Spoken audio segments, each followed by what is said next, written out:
By the millions, they were the faceless, the nameless, as they bent over their task. Long rows of crops, endless tracks of railroads, laboring invisibly below the poverty line, below the radar of most Americans. But there was one single face among them demanding to be seen, one voice insisting on being heard. He came to represent all of his struggling, undocumented brothers and sisters. He was Bert Corona. It is very important that we examine the attitudes that the average American has held towards the Spanish-speaking people of our land. We have to view this thing as a total entity, and that involves American families viewing the Spanish-speaking as brothers that are welcome and that are needed and that are here to make a very important contribution to our country.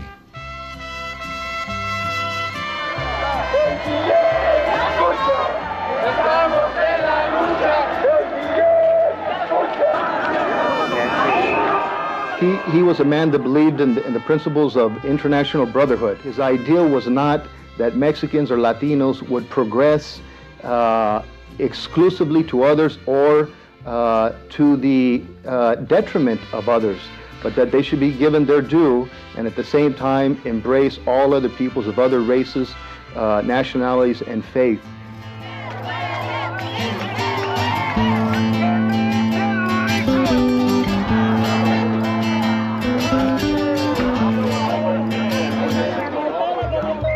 No cause was too insignificant, no challenge too overwhelming for Corona. He never swayed from his vision, his faith, his belief that undocumented workers can educate themselves, recognize their potential, and organize, organize, organize. He is a source of engagement. He is a source of perseverance. He is a source of inspiration, of saying, no se dejen, sí se puede. What he represents is anything is possible. That justice is possible, and fairness is possible, and equality is possible. Although Corona's name has yet to be inscribed in history books, his struggle for social justice is equally important as the work of other great civil rights leaders, like Cesar Chavez. Chavez organized farm workers, but Corona did what no one else wanted to do: organize the undocumented. Corona may have been a controversial activist, but his tenacity and persistence in his quest for social change gained him respect among friends and adversaries. Over time, he helped establish key organizations such as the National Congress of Spanish-Speaking People, the Mexican-American Political Association, the National Hispanic Media Coalition, and Hermandad Mexicana Nacional, a nonprofit organization that continues his legacy, providing legal and educational services to immigrants.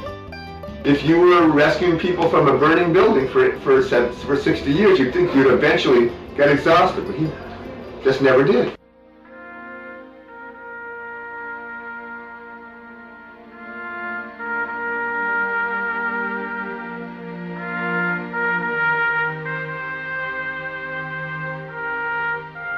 The face of Los Angeles politics would be different if not for Corona. He worked to elect more Chicanos to the LA City Council, among them Edward Roybal in the 40s, the first ever Mexican-American city councilman. But Corona's influence did not stop at city borders. He spent his life so that the children of the movement, the next generation, would become statesmen, stateswomen. We, the next generation. Thank you, Bert. I've often said that no matter where I go, no matter what I do, it was Bert and the movement created by the Hermandad that opened up the opportunity for me. And had it not been for Corona, immigrants may still be considered illegal in this country. He believed the term illegal alien was psychologically damaging to our youth. So he challenged it, and people listened. The Los Angeles Times eventually dropped the term in its reporting. He did not care about his public image. He was very modest. But it was in 1986 when Corona's true power was felt. From the halls of the White House to the streets of Los Angeles, he helped pass a sweeping amnesty law, legalizing nearly 3 million undocumented immigrants all across the United States. Because of him, literally millions of people are now citizens that will be voting, that will be productive citizens in our community, rather than undocumented, rather than being afraid of being deported any day.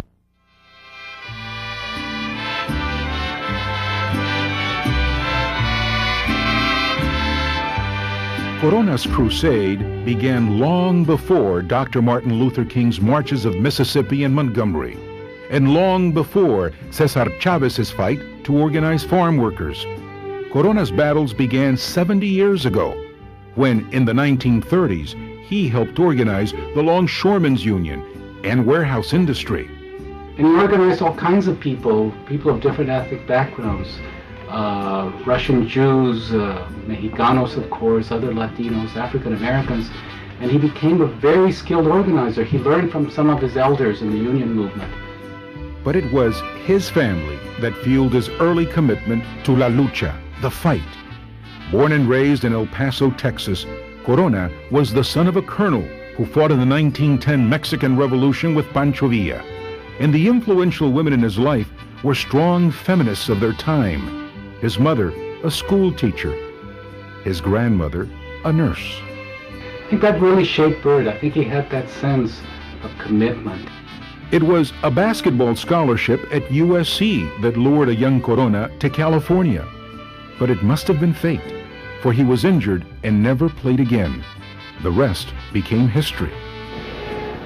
This is a man who understood our pain and our suffering and gave us solace and compassion and nurture us so that in fact we would be strong enough to meet what was up ahead.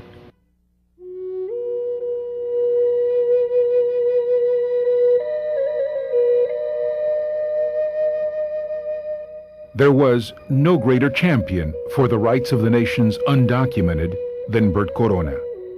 His dream of his immigrant brothers and sisters one day working in harmony, reuniting with their families across the border, will continue through the people whose lives he touched. Before, it was him, a lone voice out in the wilderness trying to make people listen to reason. Now there's a lot of us. Bert Corona would hand us the baton. He would encourage us to continue the struggle, to expand our vision, to open new vistas for the youth, the immigrant youth of America, and to never be quiet and never rest until our dreams are realized.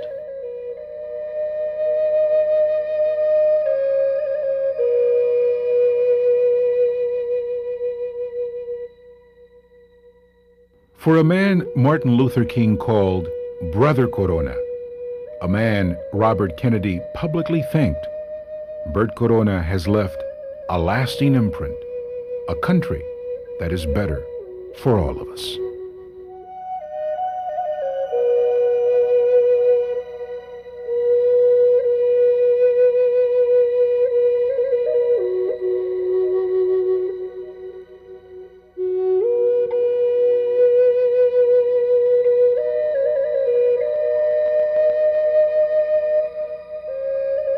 Bert Corona was 82.